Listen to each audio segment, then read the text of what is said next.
I like wiping up the suspension parts every time I change my oil. I spent almost $5,000 on this lift kit. I'm proud of this van, so I like to take care of it.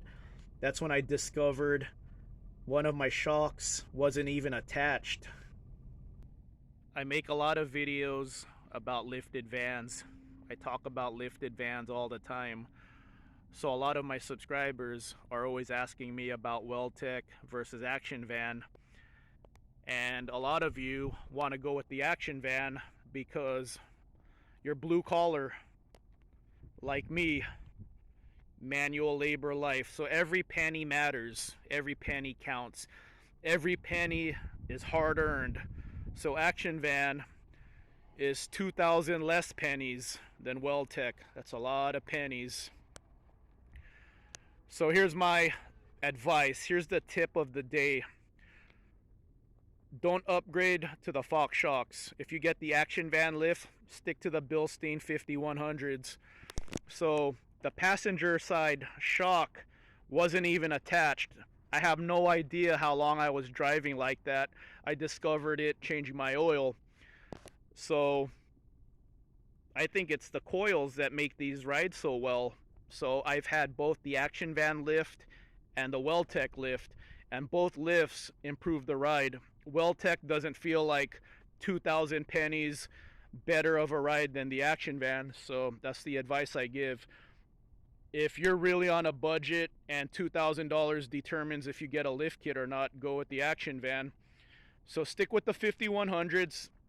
Both companies use Skyjacker lift coils, and like I said, I had no idea my shock wasn't even attached. So it's the lift coils that give the improved ride over stock, the suspension travel, and then the Ford vans are I-beam suspension. The I-beam suspension was invented for a nice ride. So tip of the day, save the money over the Fox shocks. If you're going with Action Van, stick with the base 5100 shocks. 5100 shocks, look it up, YouTube search Bilstein 5100 shocks, and a lot of lift kit companies use that as the base shock. That's like the standard for lifting your truck, is using those 5100s.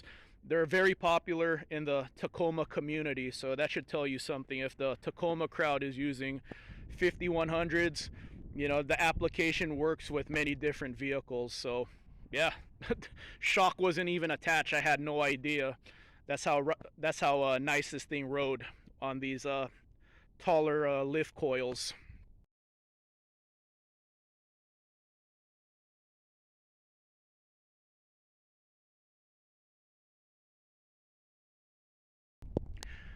So before I wrap up this video, I want to talk about the June 18 minivan meet.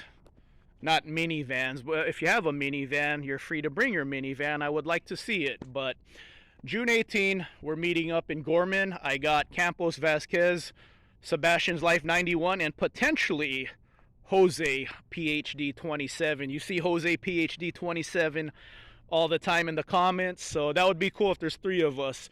We're gonna check out Gorman, Hungry Valley. I'm glad I discovered that my shock wasn't even attached. I did my oil change getting ready for this trip.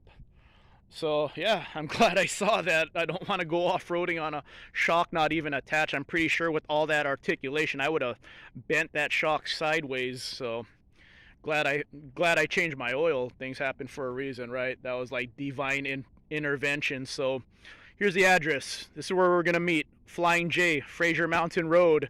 If you're bored this weekend, if it's a close drive to you guys, join us. June 18. We'll hang out around noon. We'll meet up around noon.